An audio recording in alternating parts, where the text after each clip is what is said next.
Good afternoon, everyone. Before we begin, I would like to extend my sincere thanks to some key contributors who made this event possible. First, a special thanks to our distinguished guest, Mr. Khalid Hajji, for being here with us today. I would also like to express my gratitude to all the attendees who joined us for this occasion. A big thank you to the RSB Football Academy for providing us with this wonderful venue. And last but not least, to the High Up leaders for their dedication and efforts in organizing this event. It is my honor to introduce Dr. Khalid Hajji. Dr. Hajji holds a PhD from the prestigious Paris Sorbonne University and serves as a research professor in Department of Anglo-American Studies at Mohammed I University in Oujda.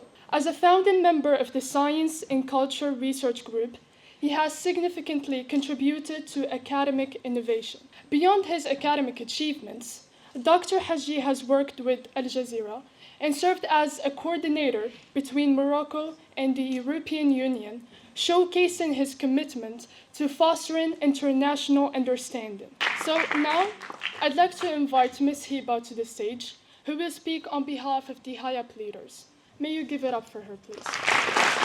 It is with great honor that I speak on behalf of High Up Academy students and High Up leaders. As we all know, that at High Up Academy, we believe that education is more than learning facts. It is about developing the skills and mindset of true leaders. One of the most powerful ways we achieve this is by connecting our students with intellectuals who inspire us with their expertise and experiences. These interactions are thoroughly transformative.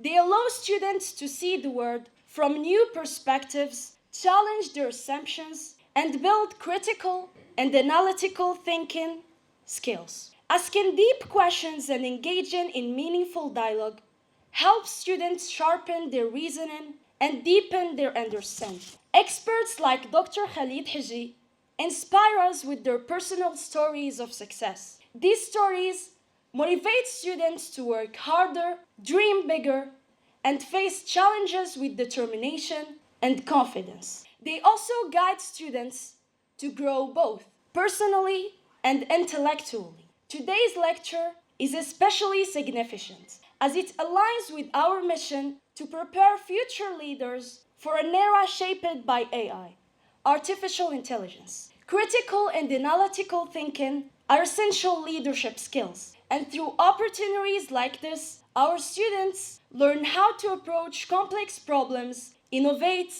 and lead with clarity and purpose. So let us take the lessons from today and carry them forward, knowing that each meeting like today's is a step toward a brighter, more innovative tomorrow. So thank you, Dr. Khalid Hajji, for your insights, and thank you all for your commitment to growth and progress. So thank you, Ms. Hiba, for this inspiring words. And now I'd like to call upon Mr. Mohammed bin Tahir to share with us his speech. May you give it up for him. شكرا بنتي، شكرا لكم جميعا. السلام عليكم ورحمة الله. غادي نهضر بالعربية واخا تيتشر ما يبغيش العربية. كنت قلت نهضر باللغة الفرنسية، أستاذ فرنسية، ولكن من جيت نعبر لقيت روحي نكتب بالعربية، ما عرفتش علاش.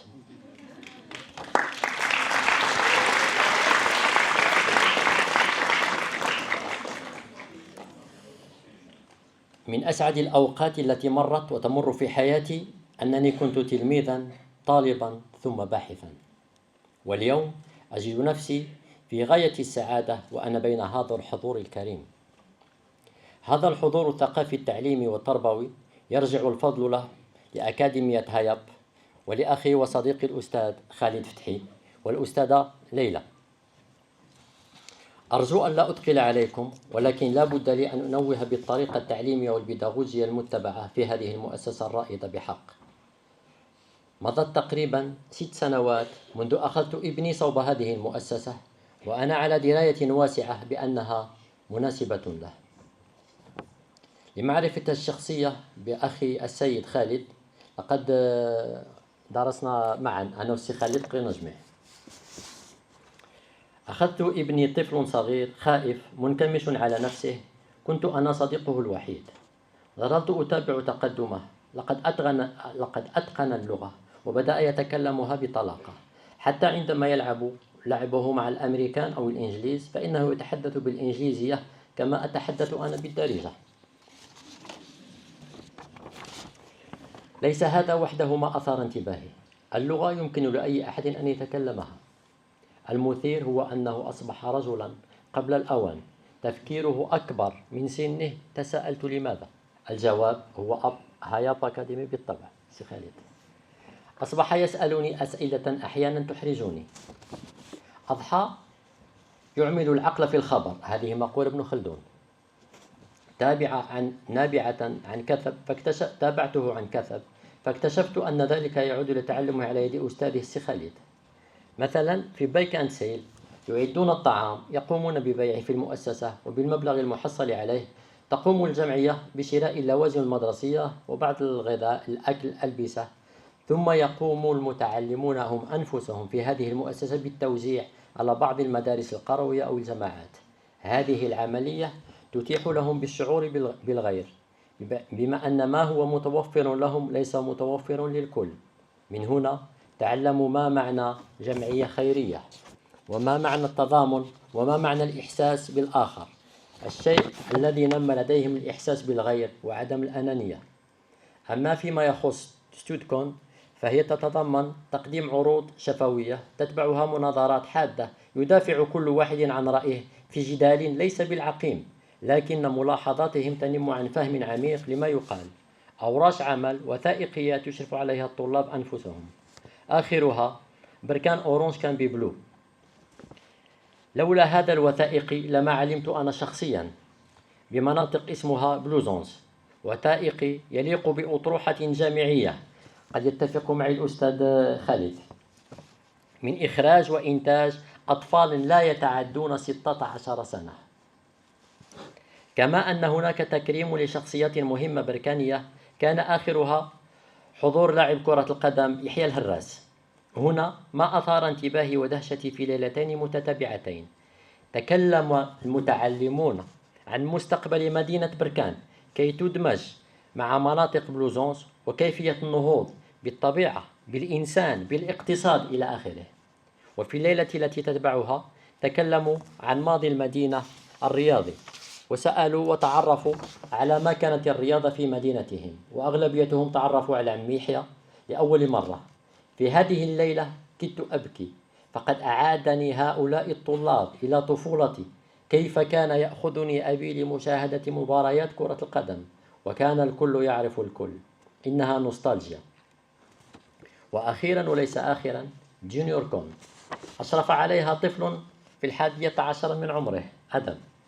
نظم أكثر من 100 عرض، نسق هو وفريقه كيفية توزيع الوقت مع مناظرات وجدال يكاد لا ينتهي أبدا. أعطتهم هذه الفرص الثقة في النفس، التنافس، النقد، المهارات القيادية إلى آخره. لن أكمل إذا ما أعددت كل هذه الصفات. كل هذا لأصل من حيث بدأت. أخذت طفلا يحمل معه خوفه وبراءته، وها أنا الآن أمام رجل واثق يناقش كل شيء، كل شيء، كل شيء، إما أن تقنعه أو يقنعك. أصبحت هاي أب أكاديمي بيته الثاني، أصبح أصدقاؤه كثر في حين كنت أنا صديقه الوحيد. كلمة أخيرة أستاذي، مدينة بركان فخورة بشخص مثلك، غيور على جذوره، فخور برجاله ومتفان في عمله. أنا دائما أقول بأن الفكر والتعلم في هاي أب أكاديمي والرياضة في بسجن عند الأستاذ صلاح الدين أحرف، لأن العقل السليم في الجسم السليم. هذه من مبادئ بلوزونز. متفقين معايا؟ سي خالد، أنا دائما أشبهك بقائد أوركسترا، أنشاف دوركستر. الكل يعزف وأنت تنسق لتعطينا سيمفونيات عظيمة. وشكرا جزيلا لرحابة صدركم. So thank you so much, Mr. Mohammed Mintar, for these amazing ideas and for sharing with us your speech and your valuable insights. So now we're going to move on to our prestigious guest, Dr. Khalid Hajji's presentation, which is going to be about being and doing in the age of artificial intelligence. Please join me in warmly welcoming Dr. Khalid Hajji. بسم الله الرحمن الرحيم. الصلاة والسلام على أشرف المرسلين سيدنا محمد وعلى آله وصحبه أجمعين. لا يسعني في هذا المقام إلا أن أتقدم بأخلص عبارات الشكر للأستاذ خالد وحرمه الأستاذة ليلى على ما يبذلونه من جهود قيمة في النهوض بالتعليم في منطقة بركان، هذه المنطقة التي تقدم لنا اليوم نموذجا فريدا من نوعه في التميز والتفوق. نرجو لكم كل التميز والتفوق إن شاء الله، وواصلوا على الدرب. هاي اب أكاديمي هي حقيقة نموذج للنجاح والمثابرة والسعي الحثيث على بلوغ الأهداف. أنا جد سعيد، يذكرني هذا كنت لاعب كرة القدم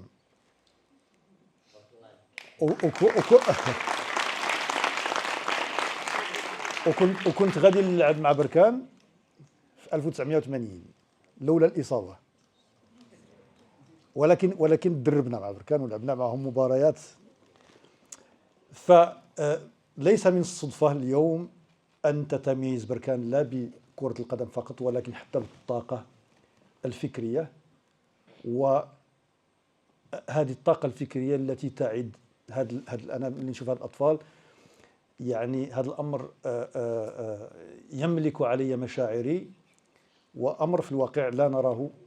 ذكرني مثلا في برشلونة لما شفت الأطفال كيدربوا كرة القدم، وكيفاش أنه الوالدين كانوا يعتنوا واحد العناية فائقة بمرافقة أبنائهم إلى الملعب.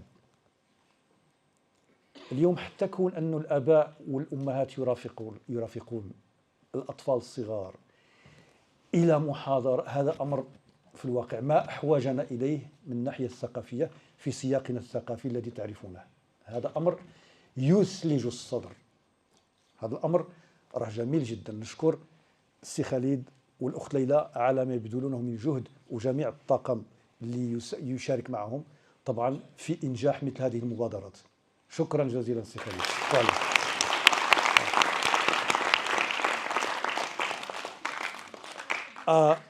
كان من الضروري أن أبدأ باللغة العربية، فاسمحوا لي أن أنتقل إلى اللغة الإنجليزية، وأنا أعلم أن أعزائي التلاميذ يرغبون في أن يشاركوا وأن يتحدثوا وأن يتكلموا باللغة الإنجليزية. هذا yes? Okay. طيب. Allow me to shift to the English language now. I'm very delighted to be among you tonight, and I thank Si Khalid and Layla for the efforts, their endeavors to teach. They love teaching. And you know what teaching means? To teach.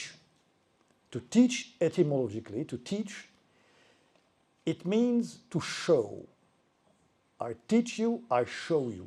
That's the etymology of the word to teach. أصل الكلمة to teach. علم in Arabic, علم stems from العالم. أعلمك, it means I أعلمك, I indicate to you what the world is. It means I enlarge the scope of your perception. أوسع آفاق نظرك. You know, sometimes we are limited. You know, we are very limited in our understanding of things, and the teacher helps you enlarge the scope of perception, you know, to see things in a new perspective, from a new perspective, through another lens. I'm going to talk to you about being, doing in the age of artificial intelligence. What does the word being mean? Being is a very, very, very interesting question. To be. What does it mean to be? Shakespeare says in one of his plays, to be Hamlet, to be or not to be, that's not the question. The question of being was central, essential, fundamental. Being. To be. To exist. It was a very, very important question. Jacques Prévert, le poète français, disait, par exemple, élève Hamlet. Ah, Quoi? Qu'est-ce qui se passe? Qu'est-ce qu'il y a? Vous ne pouvez pas répondre présent comme tout le monde. Pas possible, vous êtes encore dans les nuages. Bien, monsieur, être ou ne pas être. Suffit pas tant de manières et conjuguez-moi le verbe être au présent comme tout le monde. Bien, monsieur, je suis ou je ne suis pas, tu es ou tu n'es pas, il est ou il n'est pas. Jacques Prévert wants to say that the question of being, to be or not to be, is essential throughout history. To be. What does it mean to be? أن تكون. الكون, الكينونة. To be. It's a fundamental question. One asks the question, why are we here? How can we improve upon our existence in this world? This is a central question, a very, very pertinent, good, relevant question. And doing, of course, is another question, a question of how to move in the world, how to do things. You cannot simply do things unless you have a conception, unless you know the direction, unless you can make sense of the world. You know, in English, when you say, you know what it means? It makes sense. What does it mean? It makes sense. Able to understand. When he says, this makes sense. له معنى. شيء له معنى. It makes sense. Because you try to make sense with your senses. الحواس. المعرفة الحسية. You understand. You try to understand the world with your senses. Once you have understood the world with your senses, what happens? You know, what does the word sense mean? See, sense, le sens, means both meaning, المعنى, means the five senses, and means le sens, orientation, direction. If you make sense of the world, if you understand, it means you can choose the direction to follow. You can choose the orientation, the direction, the path to go. You see? So, the human being tries to make sense of reality in order to select the best course of action. You see? So, you make sense of the world, in order to select the best course of action. What course to follow. This is how our mind functions. So, being and doing. But then, in the age of artificial intelligence, are we really in the age of artificial intelligence? Kissinger, you know, Henry Kissinger, and Eric Schmidt, one of the founders of the Google, Eric Schmidt and Kissinger, they wrote a book which is called The Age of Artificial Intelligence. We are in the age of artificial intelligence. And you know, we need to understand the spirit of our age. You young people need to understand the spirit of your age. Why? We need to understand our age. L'asr. Voltaire used to say, celui qui n'a pas l'esprit de son âge a tous les malheurs. Celui qui n'a pas l'esprit de son âge a tous les malheurs. If you don't grasp, if you don't understand your age, then from this age you have only, you know, malheur. You have only, you know, you're not going to enjoy any happiness because you don't understand your time. You don't understand your age. You are lost. Even some Sufis, they used to say, for instance, وَمَنْ سَاعَدَهُ الْوَقْتُ فَالْوَقْتُ لَهُ وَقْتٌ وَمَنْ نَاكَدَهُ الْوَقْتُ فَالْوَقْتُ عَلَيْهِ مَقْتٌ. You know, al-waqt can be waqt, al-waqt can be maqt. If you don't understand your age, you are not going to make profit. You are not going to profit by your age. So we need to understand the spirit of our age. Are we really in the age of artificial intelligence? What does it mean to be in the age of artificial intelligence? You see, some people talk about it. Everyone talks about the age of artificial intelligence, but we don't know what this really means.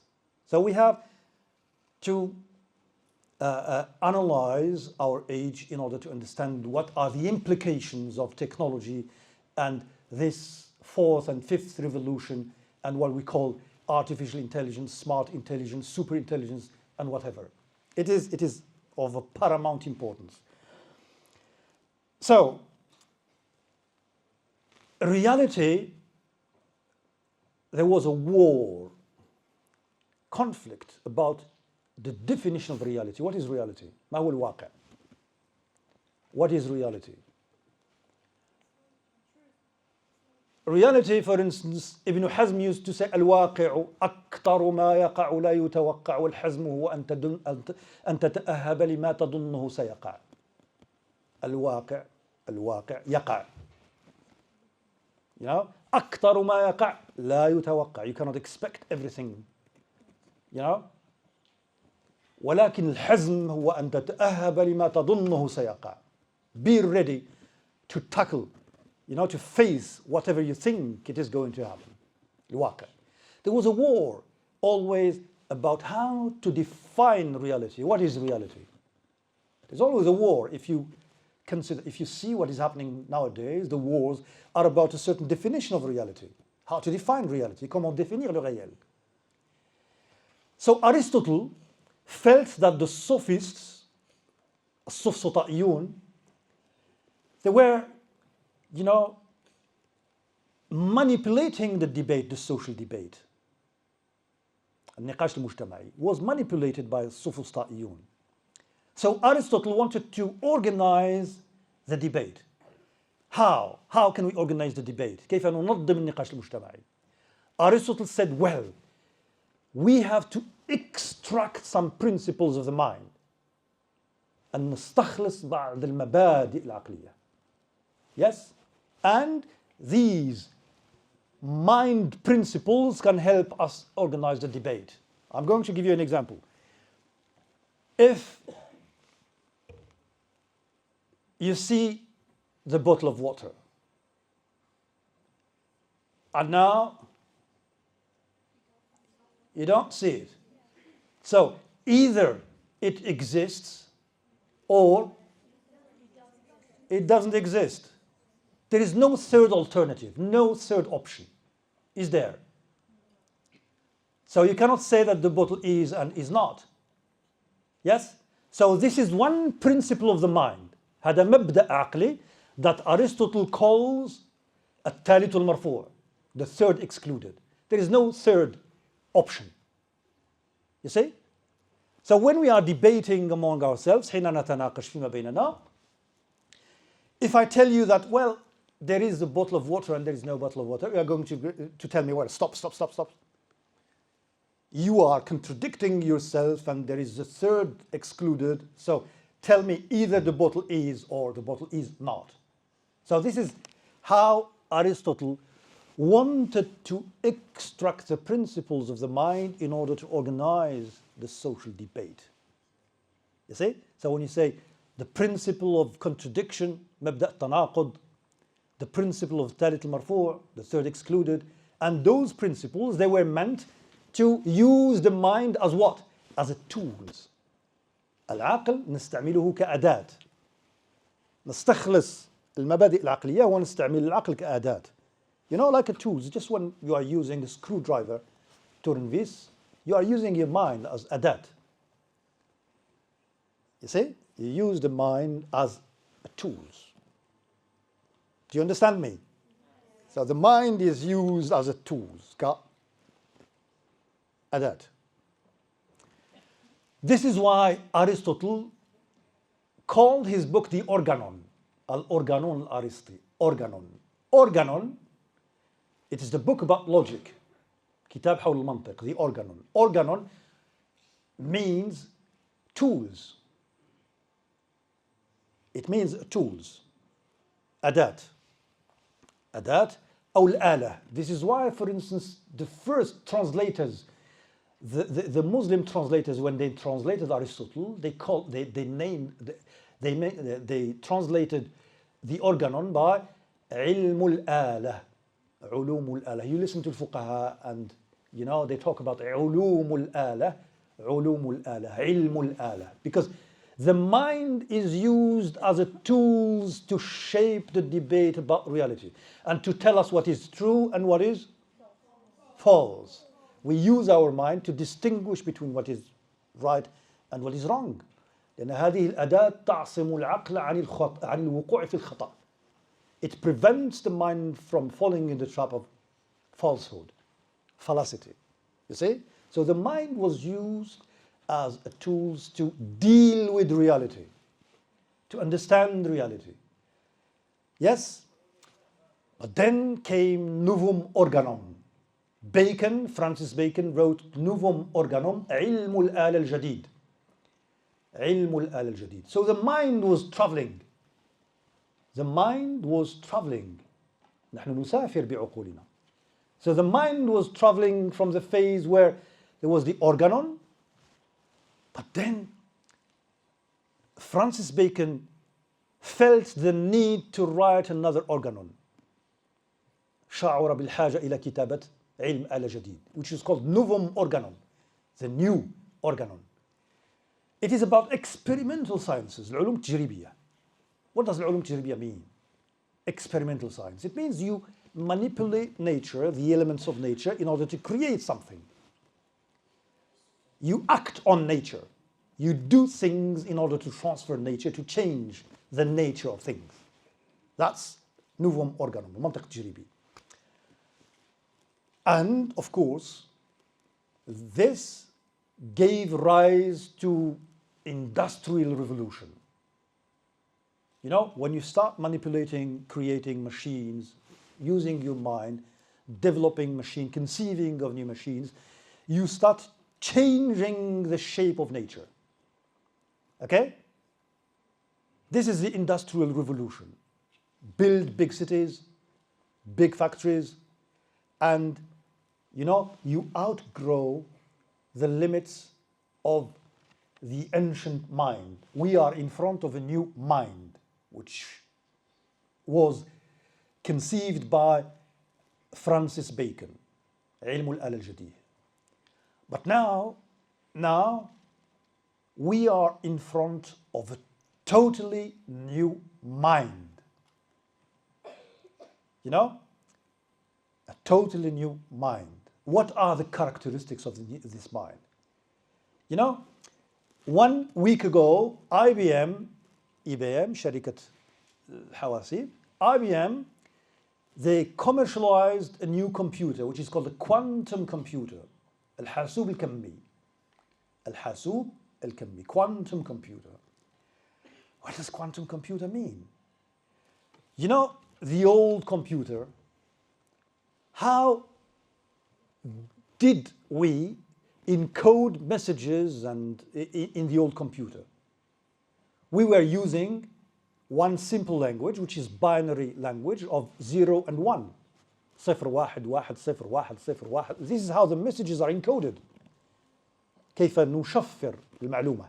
كيف ندخل المعلومة في الحواسيب. We use this system of 0, 1, 1, 0, 0, 1, 1. If you read a book, a digital version, a digital copy of a book, for instance, you are reading a series of 0, 0, 1, 1, 1, 0, 1, only zeros and ones.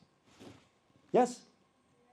It means you are traveling from starting point, you know, to you start with a 0 or 1 and you finish with another 0 or 1 in a linear progression.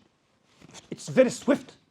You know, you can read the whole Library of Congress in maybe 1 minute or 2 minutes because you can go very fast, you know, fastly from start to finish. What does this O1 mean system? It is simply the third excluded, le tiers exclu. The thing, it exists or it does not exist. That's how the ancient computer functioned. It was functioning on one principle of the mind. الحاسوب التقليدي كان بني على مقولة عقلية، مقولة الثالث المرفوع, 0 or 1. But now we are talking about a totally new computer, which is about quantum theory. What does quantum mean? Quantum theory is about transposition, which means the thing exists and it does not exist at the same time. Can you see it with your eyes, with your senses? No, with our senses, the bottle, either it exists or it does not exist. But through microscopes and through physics, we talk about another principle of the mind, another mind, which sees that things exist and it does not exist. So the new computer, الحاسوب الجديد يبنى على مقولة جديدة غير المقولة التقليدية اللي هي مقولة الثالث المرفوع. So you see, so we are in front of a new landscape, un paysage mental nouveau. We are in front of something totally new, but it has implications on our reality, on our understanding of reality. التكنولوجيا لها انعكاسات على الواقع حياتنا اليومية. I give you an example. You all watch football. We are in a football academy. We use the VAR technique. VAR, which means video assistance referees. What does it mean? What does it have any implication on the mind? You see, throughout history, عبر التاريخ, we were never able to see things happening twice. كنا لا نملك أن نشاهد الأمر يحصل مرتين أو الحدث مرتين. If the ball falls, you say that it crossed the line and you say it did not cross the line, and we could not see the ball falling another time. كنا لا نرى الحدث يقع مرتين. كنا ندقق النظر في الخبر. انت قلت لي طاحت وانت قلت لي ما طاحتش وندقق النظر فاش في الخبر. But today, because of technology, ندقق الخبر ندقق النظر في فاش الحدث. It is a big. It means that we are not dealing with reality. We are not dealing with reality through our senses. نحن لا نتعامل مع الواقع بحواسنا حاسة النظر، ولكن نتعامل مع الواقع بماذا؟ بتوسط الأداة التكنولوجية. We deal with reality through the lens of technology. Yes, if you have YouTubes, you have 1 million posted new videos, for instance, you cannot envision or you cannot have a look at all that has been posted. But you click on the button and it gives you the answer for the questions you want to know. So you are not dealing with reality through your senses. You don't make sense of the world as we used to do to make sense of the world. No. Today we are disconnected from the senses. انقطاع الحواس. So we are seeing reality through what? Through technology. And we depend on technology to understand reality and to define reality, what reality means. You see, we rely on technology. You see, we rely on technology. We depend on technology to understand our reality. And of course, this is a big revolution. And you have at least to be aware of what is happening and what is at stake. You know what is at stake? Rihan. So what is at stake? What happens in our age? You see? And I know that I don't have, I want to leave you the floor for you to ask questions, but this year I programmed a novel and I want you to read it if you can. It is written by the Japanese writer. He writes in English. Ishiguro, Kazuo Ishiguro. The novel is Clara and the Sun. Clara et le Soleil. Clara wa Shams. It's a marvelous novel about the debate, the nature of the debate, طبيعة النقاش, the nature of the debate taking place now in the age of artificial intelligence. I wrote an article about it. You can find it on Al Jazeera Network. تضايف الإيمان والعقل في رواية كلارا والشمس. Clara والشمس. Clara and the Sun. But you can read it in English. It's a marvelous book that talks about who we are at the age of technology, because technology is reshaping everything in our life. Our family ties, for instance. We sit together, but everyone is connected to his own and her own world. You see? In our generation, we used to sit together. But you have to be aware you are not sitting with the other members of your family. Why? Because you are everyone is connected to his own virtual world and space. And this is how technology is reshaping everything, reshaping our society, reshaping even our emotions. You know, even our emotions, we have to be aware of how technology is reshaping and having an impact on our emotions. Memory, الذاكرة. You know, technology is reshaping your memory. If you are from Berkane and you keep looking for videos about Berkane, then some algorithm program is going to bombard you with videos about history of Berkane. You are algorithmically manipulated. So our memory, our emotions are all manipulated by technology, and we have to be aware. النعي نكون على وعي. You see, at least حتى نفهم طبيعة العصر. It's a must. It's something that you know, I don't want to talk more, so I give you the floor, hoping to listen to your questions. And I'm really, really, really delighted to see those faces and how, I mean, I'm really happy. I cannot find other words. So, ربما كلمة في دقيقتين أو ثلاثة باللغة العربية. العقل مر بعدة مراحل عبر التاريخ. في البداية كان الإنسان يستطيع أن يستوعب الواقع بتوسط الحواس. يشعر. الحس الشعري. الإنسان كان يشعر، شاعر، يشعر بالوجود. وحتى المبادئ العقلية التي استخلصت، هذه المبادئ المستخلصة، المبادئ المنطقية استخلصت بناء على تجربة شعورية وحسية. أعطيتكم مثلا المبدأ الثالث المرفوع اللي هو يقوم الشيء إما يوجد أو لا يوجد. ما كاينش واحد الإمكان ثالث، هذا يسمى الثالث المرفوع. دونك هذا الثالث المرفوع يستعمل كأداة في تنظيم النقاش المجتمعي. ثم نأتي لمرحلة الأورغانون الجديد لفرانسيس بيكون. فرانسيس بيكون جا قال ودي هذا الأورغانون اللي كتبوا أرسطو علم الآلة استنفذ أغراضه. نحن في حاجة اليوم إلى منطق آخر، هذا المنطق تجريبي. منطق تجريبي يعتمد على يعني تحوير الطبيعة على الأصل الطبيعي لإبداع أشياء تخرج بالإنسان من الوضع الطبيعي إلى وضع تكنولوجي.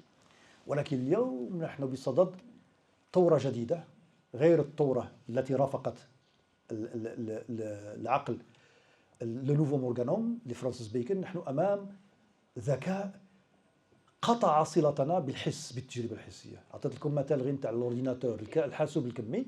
هذا الحاسوب الكمي اللي اليوم ما صارش يعتمد في التشفير، لونكوداج، ما صارش يعتمد على مبدأ الثالث المرفوع، لو سيستم بينير 0 1 0 1 0 1. لا، الآن غادي هذا الكمبيوتر غادي يشفط المعلومات، ملايير المعلومات، ماشي السرعة التقليدية ينتقل من 0 1 1 0 ويقراها. لا، الآن لأنه يعتمد على منطق الكم، منطق الكم اللي فيه الشيء يوجد ولا يوجد في نفس الوقت. هذا الشيء اللي يوجد ولا يوجد في نفس الوقت ما غاديش ندركوه بالعقل ديالنا طبيعي، ولكن ندركه في المنطق الكمي. إذن أتمنى أن أكون قد فتحت شهية النقاش، وأنا كل أذان صاغية، وأشكركم جزيل الشكر. I thank you very much for your attention.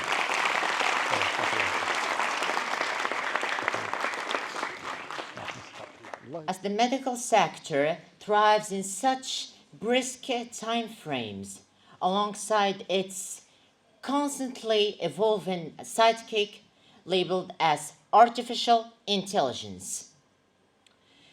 This sidekick has got some of the best advantages known to mankind. And it is undeniable that wannabe doctors and nurses, although of these advantages, they still do suffer from some difficulties and some drawbacks when it comes to the undergrowing nature of such ultimate novelty. This may also include some social norms and also some doubtful retrospectives alongside rumors surrounding artificial intelligence. AI algorithms are pretty much known to control and also somehow exploit biases if it's treated on non-representative data sets.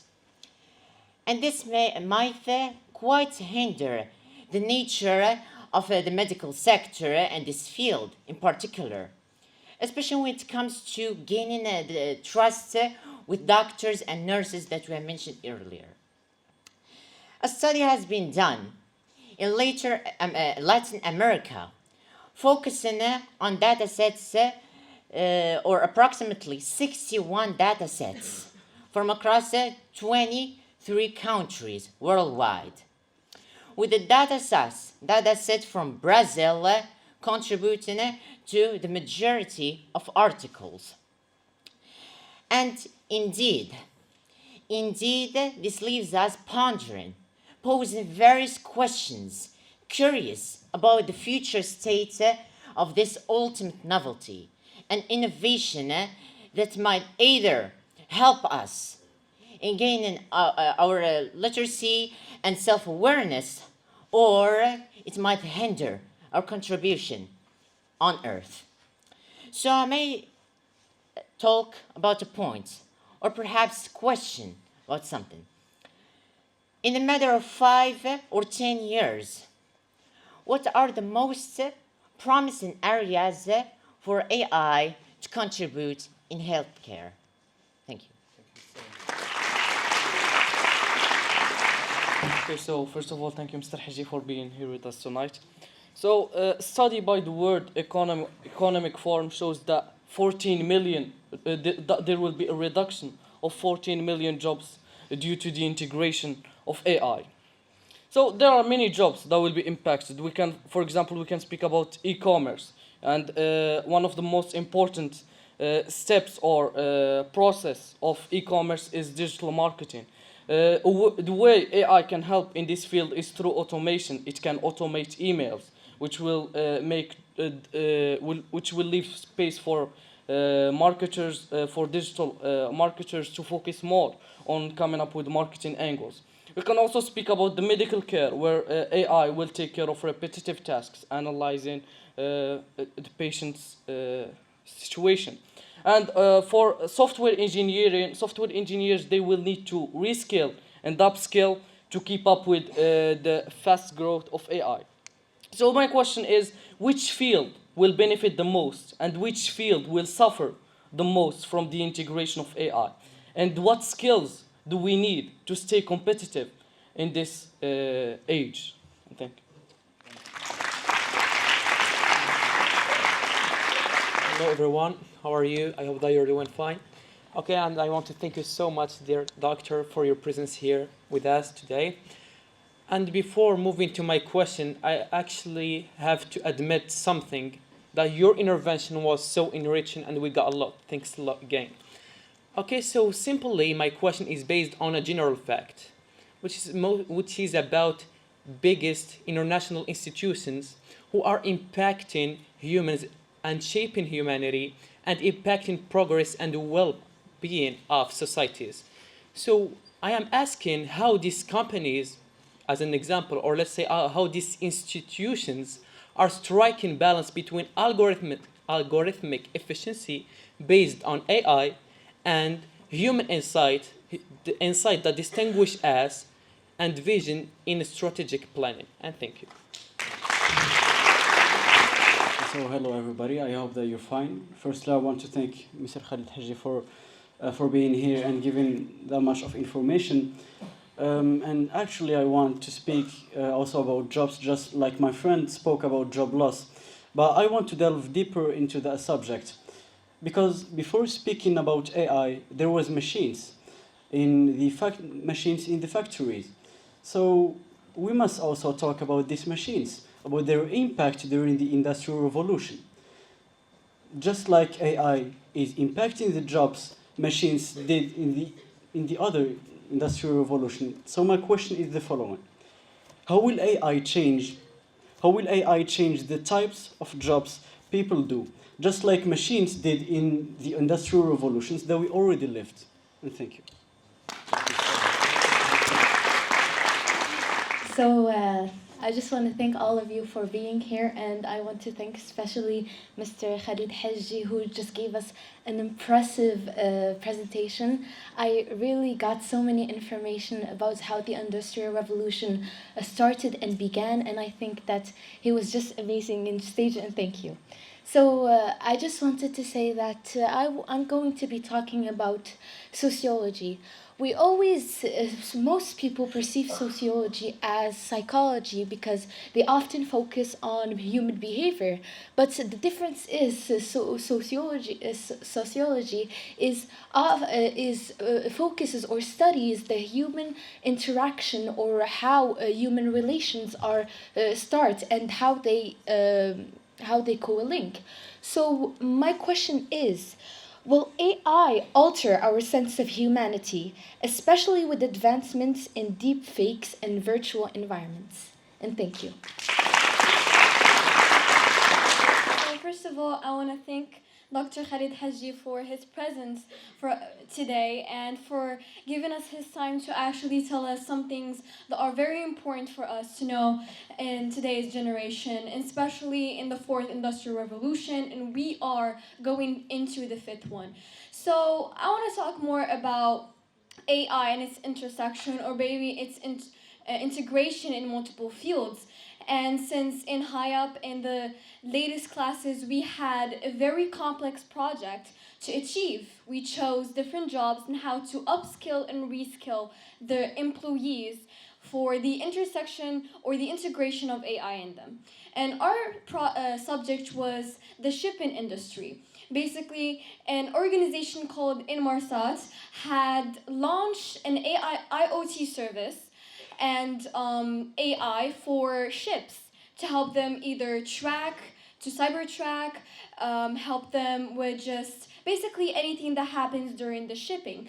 And knowing that the shipping industry is a pivotal part of the economy, since it is about trading resources with different countries or between countries.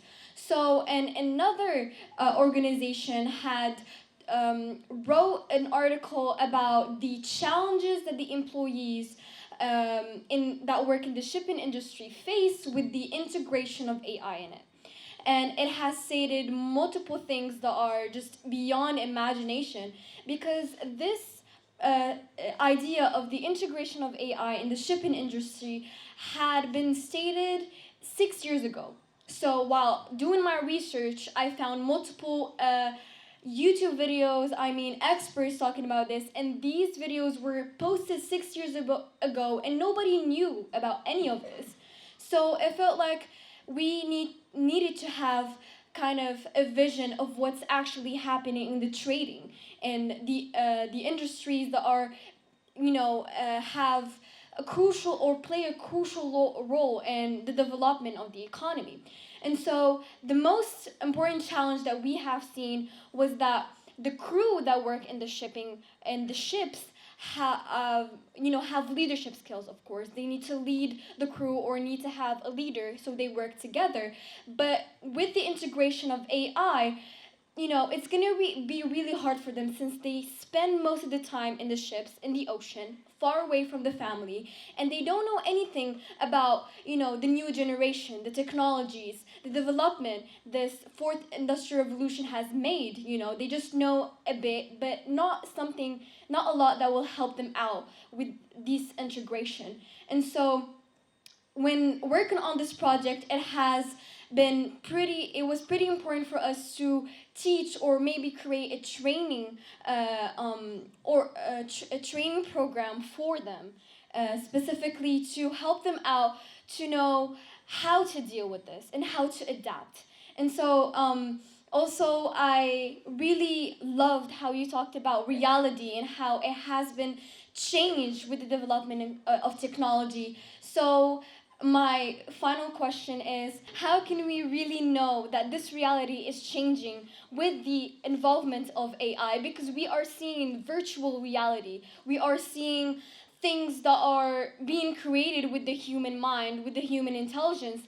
And it's kind of, it's really impressive, but also it's kind of scary because in some fields and some things that it is a part of, a part of us, or like it's really important for us, it can be replaced by AI. And that's my question. And thank you. Thank you.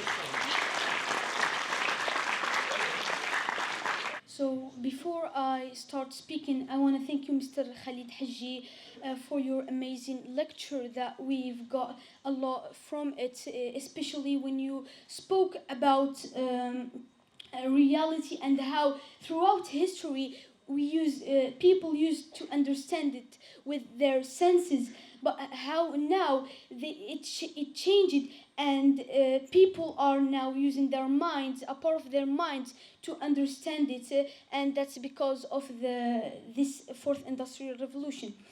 Anyways, so I want to speak about being and doing in the era of AI generally. So when we say, or when we talk about being in the era of AI, we talk about preserving who we are, preserving the roots of a human, how talking about skills that can differentiate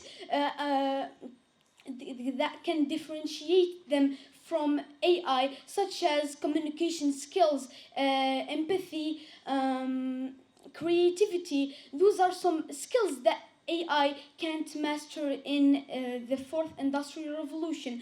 And when we talk about when we talk about the doing in the age of AI, it is the harness that we should have on AI. We should have that control of AI, and how we can use it, especially in some jobs. And yeah, and I think that the purpose of these two things is simple. It is by merging them so you can succeed in the fourth industrial revolution and maybe have a simple step and easier step to integrate into the fifth industrial revolution.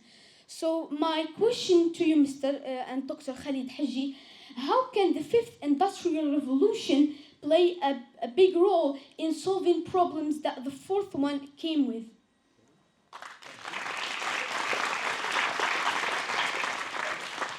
Okay, so thank you so much, Mr. Khalid, for being with us today.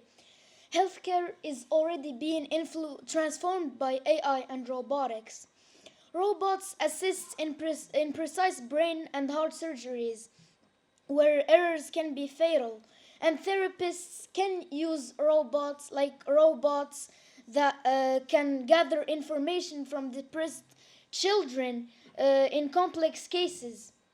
Hospitalized patients benefit from robots delivering medicine and meals, while AI power apps for scheduling doctor appointments. Studies such as those in natural medicine reveals AI's potential, showing over 90% accuracy in diagnosing diseases like cancer, outperforming human radiologists in some experiments. As Eric Topol said, AI is revolutionizing healthcare. And my question is the following. How do you think AI will impact doctors, treat patients, and diagnose diseases? And thank you.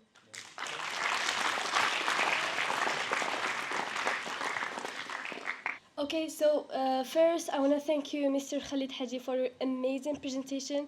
I really liked when you spoke about those meaning, philosophic meaning, because I read a lot of books and those meaning are included in it, and I actually ignored because I didn't understand. And now, now I understand. I can collect pieces with each other. So thank you first for your stunning presentation.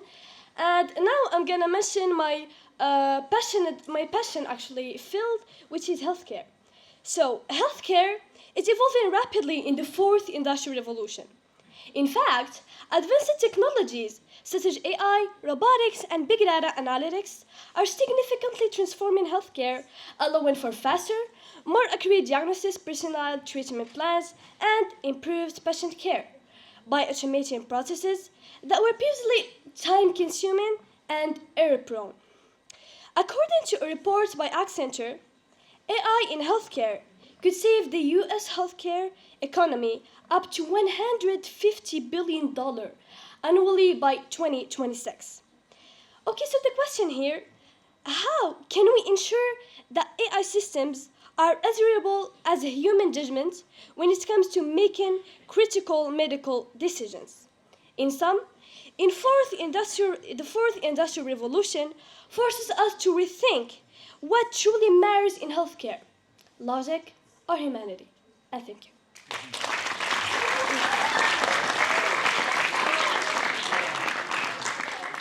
Okay, so I was taught not to speak about everyone, but I would like to thank you on behalf of every single person in this room for your presence here tonight. And thank you for sharing with us your ideas, thoughts, and beliefs. So the field I want to talk about is political science, and we know that political science is experiencing a radical disruption as a result of the fourth industrial revolution.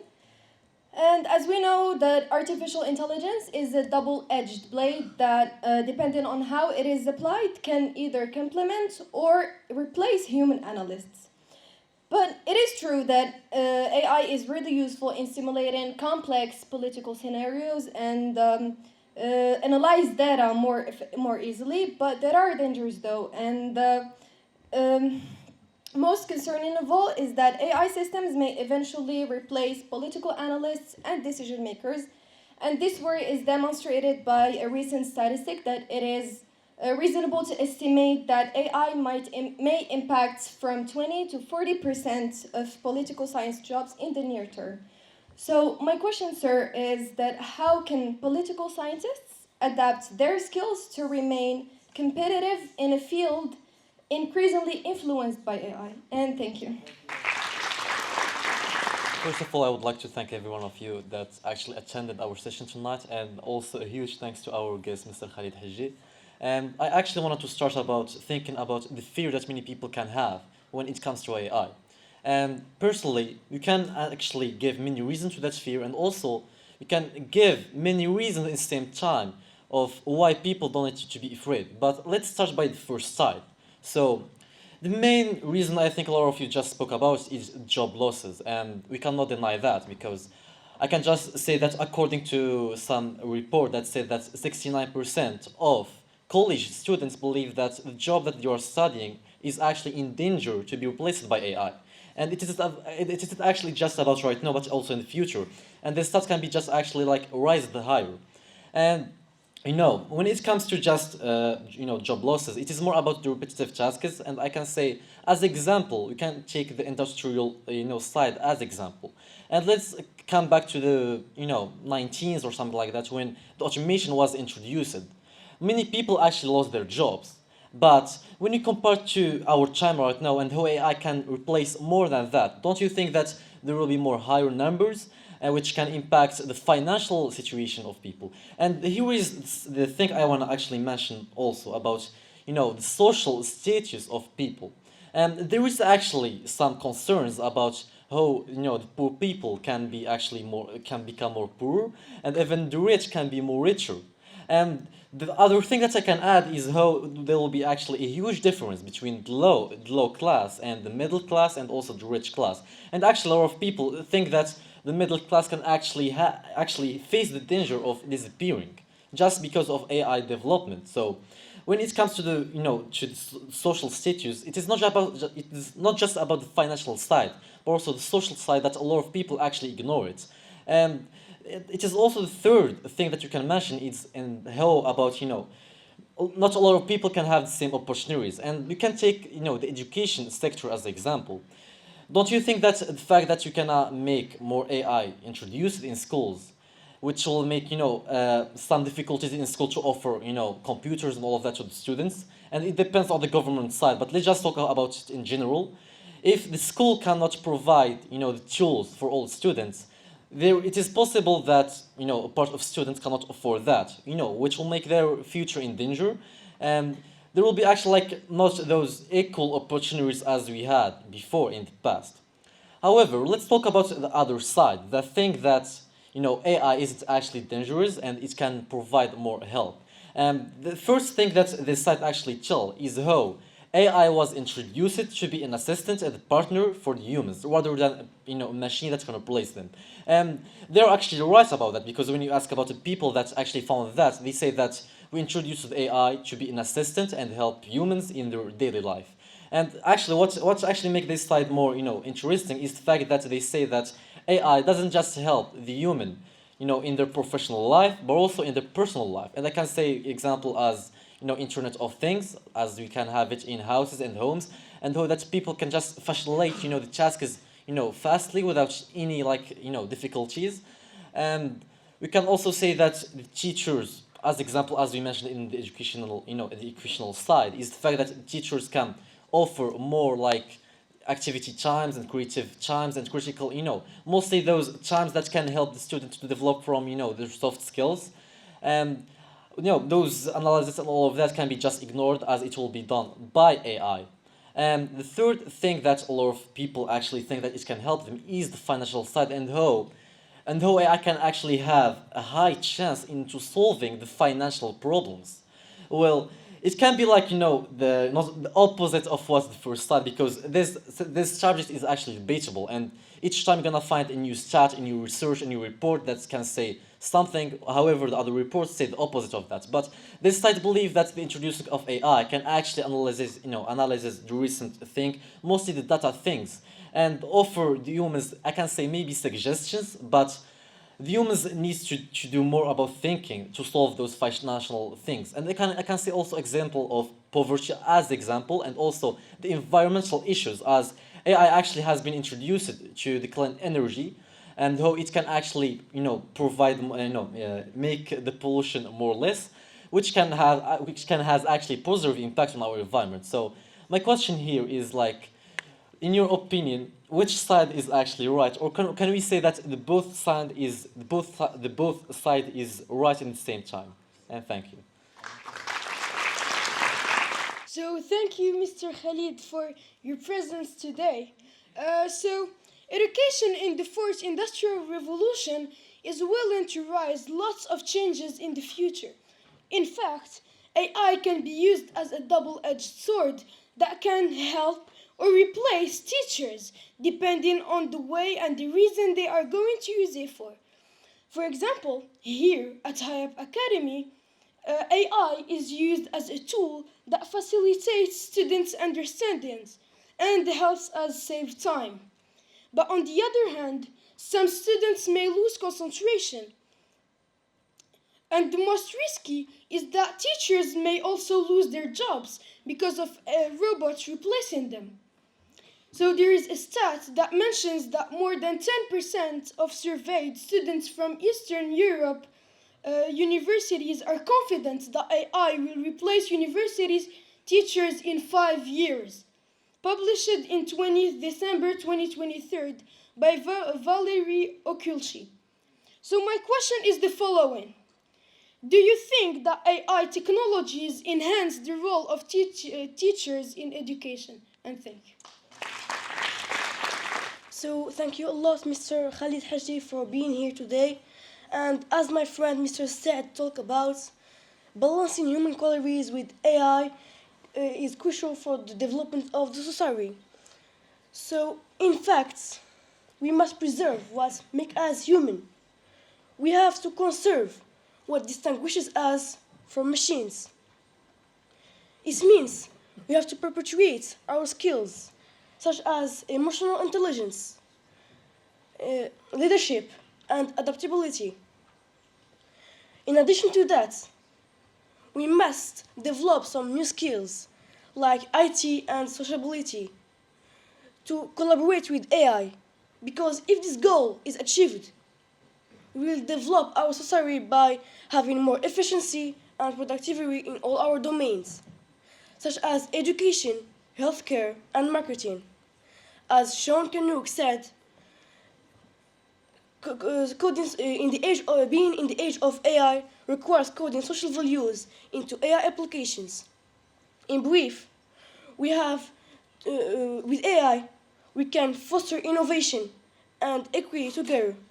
So my question is, how we can convince and influence people to develop the skills that I talked about to avoid laziness and joblessness. And thank you. Again, thank you, Mr. Khalid Hajji, for your incredible presentation. It was very informative. As the quote goes, the future of marketing is digital, and those who resisted will be left behind. Marketers today must have digital skills to succeed in the fourth industrial revolution. AI is crucial for making smart decisions and personalizing customer experiences. According to a McKinsey report, more than 75% of companies use AI to improve customer engagement. With AI, businesses can analyze data faster, predict trends, and stay competitive in a rapidly evolving market. But it can also leak data and do considerable damages. So my question is the following. How can marketers resist in this era, and what is your opinion about that?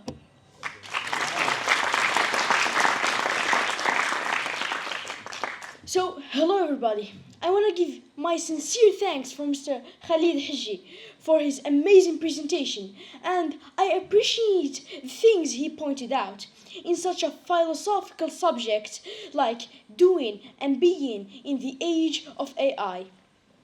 You really altered my view, Mr. Khalid Hajji, and a lot of things make sense to me now, and I personally think that technology is a window for us to see reality in many ways and forms.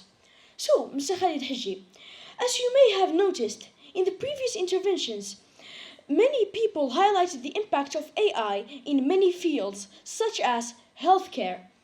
So, in my intervention, I want to shed light on the implementation of AI in the field of economics, a field that is often overlooked. So, as we know, AI is becoming increasingly popular, and companies are replacing humans with robots more often. And this replacement is expected to grow in the future. And that's what made this subject very sensitive and very controversial for many people. In the side of companies and investors, they claim that AI only enhances productivity and efficiency while simultaneously creating new job opportunities. But the public claim counter those claims by posing a ton of ethical, privacy, and job loss concerns. So, to conclude, while the implementation of AI in the field of economics has its good side, it also has its drawbacks. So, I ask of you, Mr. Khalid Hajji, what is your opinion on that subject? Is implementing AI in this field good or bad? From your perspective, and thank you. Okay, so already I would like to thank you, Mr. Dr. Khalid Hajji, for joining us today.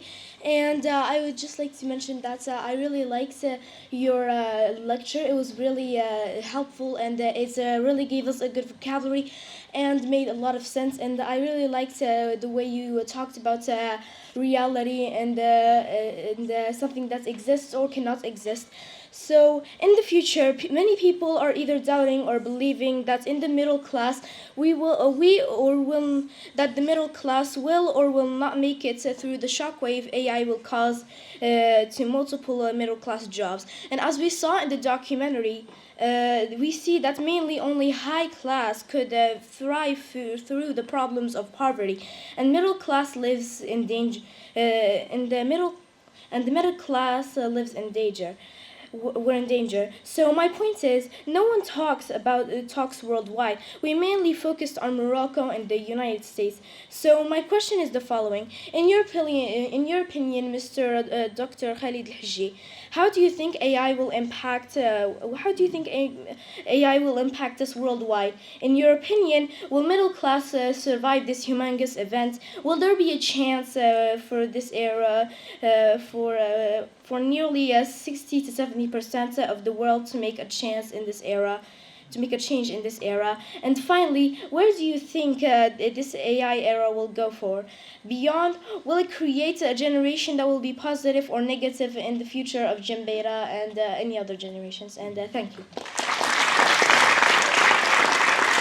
Good evening, everybody. First of all, I want to thank Mr. Hajji for sharing his knowledge with us today. I look forward to more presentations like this in the future. So, the role of lawyers is poised to change significantly with the integration of AI. AI tools can already perform tasks like legal research, contract reviews, and document drafting up to 90% faster than traditional methods. According to studies by McKinsey, by 2030, it's estimated that 24% of lawyers' tasks could be automated, including repetitive high-volume work. The future of law will likely emphasize a hybrid approach where lawyers and AI work collaboratively. So, my question is the following: how can legal professionals prepare for a future where AI is integral to their workflow? And thank you. So before anything else, I'd like to thank you for your presence and for the amazing presentation. It is our biggest pleasure to have you here, Dr. Hajji. So for me, I'm going to speak about the intersection of AI and engineering. The Future Jobs Report that 2023 by the World Economic Forum introduced that big jobs changes by 2027, about 23% will change in some way, while 69 million jobs will be created. Moreover, 83 jobs will be removed. So, according to the statistics, AI has made significant advancements, and I chose a very crucial job that requires complex problem solving and, most importantly, communication and collaboration as well. As well known, AI can assist but lacks the sophisticated understanding and innovative thinking that engineers bring to the table. It can also assist in tasks, but cannot replicate the interpersonal skills and emotional intelligence necessary to the successful collaboration. So my question is, what ways can AI enhance the work of engineers without fully replacing their expertise and creativity? Okay, so first I want to thank Mr. Khalid Hajji for his wonderful presentation. It was truly beautiful and it touched my heart in a very, very sensitive way. And I was amazed that his English was very fluent, and I respect that. So, I want to speak about a topic that is well known, product designing. So, product designing is something that is well taught to AI. In fact, AI is making product design easier, faster, and more creative. It helps by analyzing data, handling repetitive tasks, and suggesting new ideas. For example, AI can create many designs based on what the creator wants. For example, like the shape, the form, what is it about, etc. And as Alan Wheeler, an author, said that design is intelligence made visible. And my opinion about product designing is that it is one of the hardest jobs to create, because first you need to find a product that really attracts the attention of people. Oh, and so my question is the following: do you think that AI should be implemented in product designing? And if you agree, why? And thank you. So thank you, Mr. Khalid Hajji, for your thoughtful presentation. I really appreciate how you delivered the information, and it gave me a lot to think about. So we are living in a time of extraordinary change, where artificial intelligence is reshaping how we live, work, and interact. AI is no longer just a tool, it is becoming an integral part of our daily lives, performing tasks that once required human intelligence, creativity, and decision making.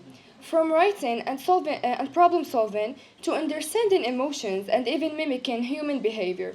AI is blurring the line between what machines can do and what makes us unique as humans. So, this rapid evolution challenges us to ask fundamental questions. How do we maintain our identity and values in a world where machines can replicate so much of what we do? And what does it mean to be human when machines can think, learn, and even create? And thank you. Dr. Khalid Hajji, you highlighted in your speech the adventure of the human mind from poetry to artificial intelligence. So this reflects on how the human mind has evolved through different stages to reach the current era of artificial intelligence. So from the beginning of humanity, we saw that humans and philosophers were asking deeper questions to know the reason of being in this world. And while asking those questions, they were using two different languages, the poetic language and also the logical language. So I see also that those languages play a crucial role in the AI era because the logical language is crucial for the structure of AI, while the poetic language is more about the emotional intelligence and what makes a human distinguished from AI. So my question is the following. Do you think that AI is going to collaborate with humans in order to protect the poetic language, or we're going to lose this language and keep only the logical one? And thank you. So, good evening, everyone. First of all, thank you so much, Dr. Khalid Hajji. Seriously, I like your method to explain, especially when we use it, the difficult words, but when you feel the president don't understand, you translate in Arabic. But unfortunately, teacher Khalid don't use it in the class.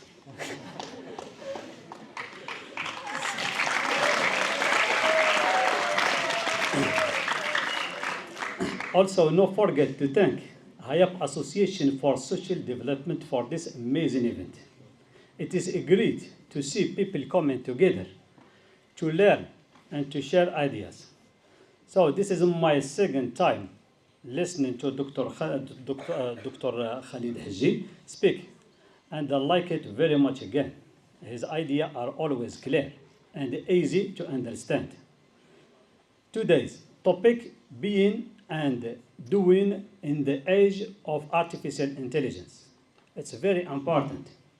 We live in a world where technology is growing so fast.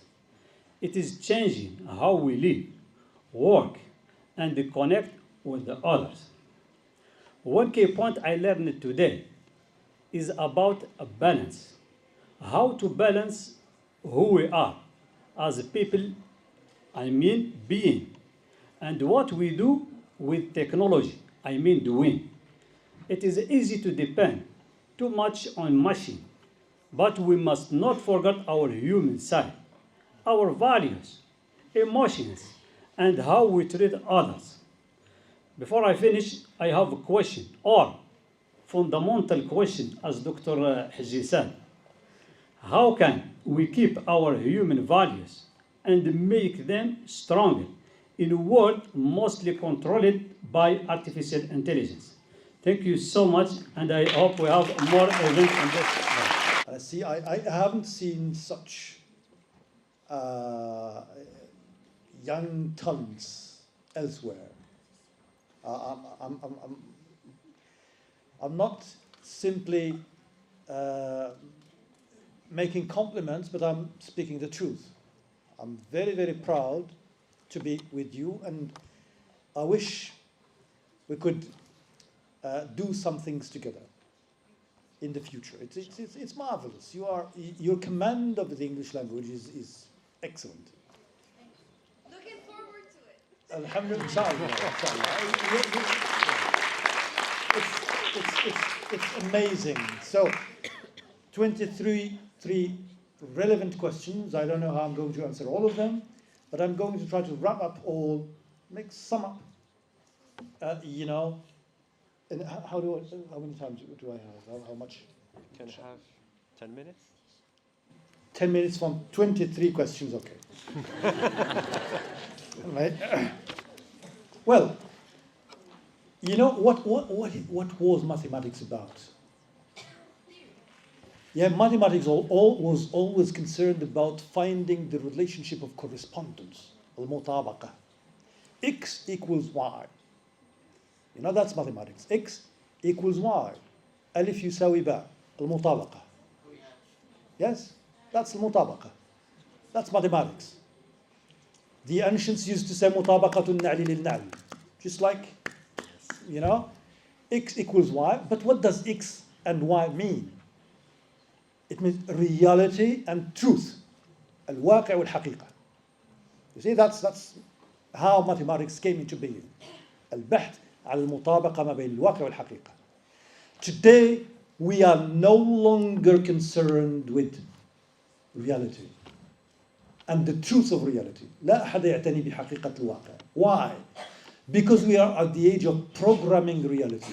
نحن نقوم ببرمجة الواقع. You see, that's a big shift, a big change to move from asking the question about the truth of reality, حقيقة الواقع, to برمجة الواقع. Do you see how things are changing? How the mind is shifting? كيف يتحول العقل من there is a shift. Besides, technology today, for instance, someone talked about how can we renew politics and political awareness and so on, politics. We used to study geopolitics, al-geosiyasa, or geostrategy. But today we don't talk about geopolitics. We talk about astropolitics and strategy. Why? Because the matters of geography, the matters of the earth, شؤون الأرض تدار من الفضاء. You have GPS, for instance, and now there is a war between China and the United States about GPS. GPS, for instance. What is a GPS? GPS is a tool that helps you organize traffic on Earth. So we are no longer organizing or dividing geography and the Earth and space from geography, but we are dividing space and looking at space from above. So this is a war about, we are no longer at the era of geostrategy and geostrategy or geosiyasa. No, we are at astrostrategy and strategy and astropolitics. This is why GPS and Baidu, the Chinese system like GPS, are vying, competing with one another to dominate the earth. So these are shifts, تحولات كبرى, that you must be aware of. You, the next generation, must get involved in these things, to be aware of how the world is evolving and changing. It's of paramount importance to understand how things are being reshaped. The world is being now reshaped, and in the next coming years, you won't be able to recognize our world. Why? It's not going to be a utopia. You know what utopia is? Utopia, طوبوية, المدينة الفاضلة. It's not going to be a utopia. Yeah, of course there is a myth. There are myths, asatir. Myths about technology. Technology is going to solve all the problems. That's not right. Because technology creates or finds solutions, but creates problems as well. Heidi and Alvin Toffler, a man and his wife, they wrote a book which is called War and Anti-War, Al-Harb wa Didduha. They talked about how technology evolved throughout history. If you were in the age of Antar. Antar ibn Shaddad, for instance. Antar had a sword, safe. It was his own sword. He was taking care of his sword. It was something made by a person. And Antar, he was a hero, and in the best case, he could kill how many people? 5, 6, 7, 10 people. The damage was limited. You know? The damage was limited. But then, when we came to the age of industrial revolution, we entered the era of mass production. Al-intaj bil-jumla. Yes? We were not creating a sword. Maybe, yeah, we were al-intaj bil-jumla. Yes? But to al-intaj bil-jumla, mass production corresponds mass destruction. Al-hadm bil-jumla. You know? Mass production and mass destruction. You develop technology, but at the same time you develop your power to deconstruct, to destroy, your power of destruction. You don't develop only your power for construction, but you develop as well, unfortunately, your power to destruct. So this is why the question of ethics is important. So al-akhlaq. Technology is neutral. It's a tool. We are using it. There is always, I give you a list of some books that you might discuss or read together. There's a book which is called Power and Progress. There is always the question of agenda setting. Who is behind? Who is dictating the agenda behind the discourse about technology and tomorrow? There is power behind, political power. Another book, which is entitled The Trap of Technology, Fakh Technologia. It's a marvelous book about how it relates to job losses and so on. It said when Edison, for the first time, when New York was lighted with electricity, you know, immediately almost 5,000 people lost their jobs, or 10,000 people lost their jobs. They were lamplighters. They were lamplighters. They used to, you know, to switch the light, to make light when it becomes dark, and to extinguish it when it becomes, in the morning. They lost their jobs all of a sudden. Why?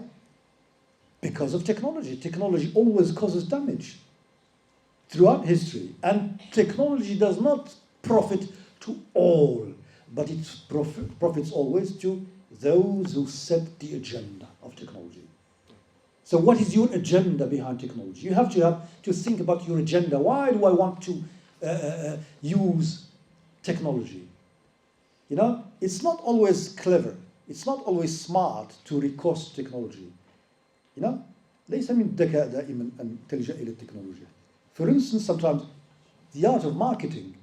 Marketing, we want to sell you something, you know, because that's marketing, the law of marketing. But we have to ask ourselves, what's the use of it? You know, you can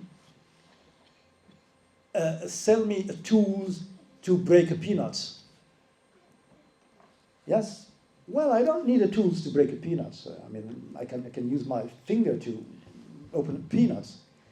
So, there is always marketing behind technology now, but we have to be aware of the risks. And we have always to ask the question of being, الوجود. Is technology necessary for my existence? In what way? You know? Because behind the technological mind, العقل technology, Martin Heidegger talks about Dasein as opposed to design.